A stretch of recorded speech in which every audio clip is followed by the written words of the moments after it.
Good morning the class. कल हम जो लेटर टू गॉड पढ़ रहे थे उसमें नेक्स्ट जो पैराग्राफ है इसमें देखो कल हम कहाँ तक पहुँचे थे कि जो बरसात थी वो ओलों में बदल गई थी। और इसके बाद देखें it's really getting bad now. It's means इसके साथ इज लगा हुआ है, देखो पोस्ट ऑफ एस है तो इट्स रियली। गेटिंग मीन्स हो रहा था, बैड नाउ बुरा। अब जो कुछ हो रहा था वो वास्तव में बुरा हो रहा था। Exclaimed the man. Exclaimed means बिल्कुल हैरानी व्यक्त करते हुए लेंचो ने कहा कि अब जो हो रहा है वो बहुत ही गलत हो रहा है। I hope it passes quickly. मुझे उम्मीद है कि ये जो तूफान है ओलों का ये जल्दी से गुजर जाए। क्विकली मीन्स जल्दी से। It did not pass quickly, लेकिन ये जल्दी नहीं बीता। पास मीन्स गुजरा, लेकिन ये जो बुरा समय था ये जल्दी नहीं बीता। For an hour the hail rained on the houses, the garden, the hillside, the cornfield, on the whole valley। अब आप देखें कि ये बुरा समय कब तक चला।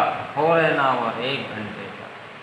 हेल रेन, ओलों की बरसात हुई घरों पर, घर पर, बगीचे में, पहाड़ी की तरफ, कॉर्नफील्ड मक्का के खेतों में, ऑन द होल वैली और ये समझो पूरे की पूरी घाटी ओलों से भर गई। The field was white as it covered with salt. Salt बोलते हैं खाते हो नमक। फील्ड वाज वाइट, खेत सफ़ेद हो गया था। एज इफ मानो, मानो कि कवर्ड विथ साल्ट नमक से ढक दिया गया हो। Not a leaf remain on the trees. Not a leaf पत्ती, एक पत्ती भी, रिमेन मीन्स बची, एक पत्ती भी नहीं बची। ऑन द ट्रीज पेड़ों पर, यानी पेड़ों पर एक भी पत्ती नहीं बची। The corn was totally destroyed. मक्का पूर्ण रूप से नष्ट हो गई थी। The flower were gone from the plant. पौधों से फूल गायब हो गए थे। गॉन फ्रॉम गायब हो गए। अब Lencho's soil was filled with sadness. Lencho's soil, Lencho की आत्मा, फिल्ड मीन्स भर गई, विद सैडनेस उदासी से, यानी लेंचो आत्मा से बहुत दुखी हो गई। व्हेन द स्टॉर्म हैड पास, जब ये तूफान बीत गया। He stood in the middle of field, वह खेतों के बीच में खड़ा हुआ। And said to his sons, और अपने बेटों से कहा, A plague of locutus would have left more than this। Plague होता है बेटे दल, लोक्यूटस बोलते हैं टिड्डी को। टिड्डी, पहले टिड्डियाँ आती थी तो जो टिड्डी का दल था वो भी कुछ ना कुछ छोड़ जाता, इससे ज़्यादा तो कुछ ना कुछ वो भी छोड़ के जाता, इतना बर्बाद नहीं करता। The hail has left nothing, लेकिन ओले ने तो कुछ भी नहीं छोड़ा। This year we will have no corn, और इस साल हमारे पास फसल अनाज नहीं होगा। That night was a sorrowful one. Sorrowful दुखदाई, यह रात एक दुखदाई रात थी। All our work for nothing, हमारा सारा कार्य बेकार गया। There is no one who can help to us, ऐसा कोई नहीं जो हमारी मदद कर सकता है। We shall all go hungry this year, इस साल हम भूखे रह जाएंगे। But in the heart of all who lived in that solitary house in the middle of valley, there was a single hope, help from God.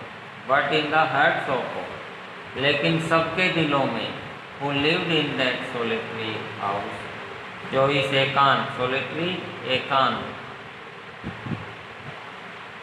पहाड़ी या घाटी के बीच में एक लौता घर था, एकांत घर था। उसकी केवल there was a single hope, केवल एक ही उम्मीद थी, वो थी हेल्प फ्रॉम गॉड, भगवान से उम्मीद। Don't be so upset even though this seems like a total loss, remember no one dies. अब लेंचो को कंसोल किया उसकी आत्मा ने कि डोंट बी अपसेट, उदास नहीं होना। Even though this seems like a total loss, यद्यपि पूर्ण रूप से नुकसान हो गया है, लेकिन रिमेंबर, ये बात हमेशा याद रखनी चाहिए मनुष्य को कि no one dies of hunger, कोई कभी भी भूख से नहीं मर सकता, नहीं मरता है। That's what they say, no one dies of hunger, ऐसा सभी कहते हैं कि कोई भी भूख से नहीं मरता। ऑल थ्रू द नाइट, पूरी रात Lencho thought only his one hope, Lencho अपनी एक ही उम्मीद के बारे में सोचता रहा, द हेल्प ऑफ गॉड, भगवान की उम्मीद।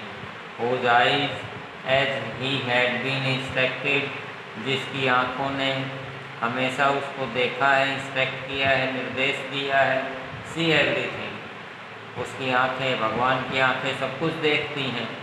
Even what is deep in one's conscience, और भगवान की आँखें तो किसी की आत्मा में, अंतर आत्मा में जो बातें हैं उसको भी देख सकती है। कॉन्साइंस मीन्स अंतर आत्मा में जो बातें हैं उसको भी भगवान देख लेता है, जान लेता है। Lencho was an ox of a man, ये एक इडियम से बेटा आपका। एन ऑक्स ऑफ मैन, कोल्हू का बैल, बहुत मेहनती। An ox of a man का मतलब होता है हार्ड वर्किंग पर्सन, बहुत मेहनत करने वाला। उसकी आंखों में पता है, जानता है भगवान कि लेंचो बैल की तरह, मैं वर्किंग लाइक एन एनिमल, पशु की तरह खेतों में काम करता है। But still he knew how to write, लेकिन फिर भी आप यहाँ देखें कि एक विरोधाभास है कि खेतों पे काम करना तो वो बहुत मेहनत करता है, लेकिन फिर भी उसे लिखना आता है। द फॉलोइंग संडे, आने वाले रविवार को,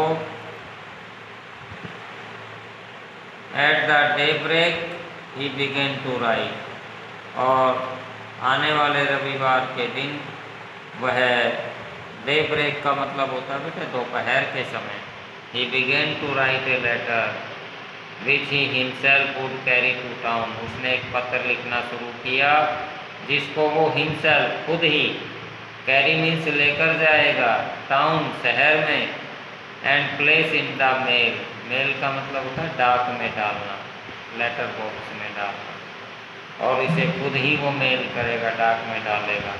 it was nothing less than a letter to God, और ये कुछ नहीं, केवल सिंपल एक भगवान के नाम का खत रहेगा।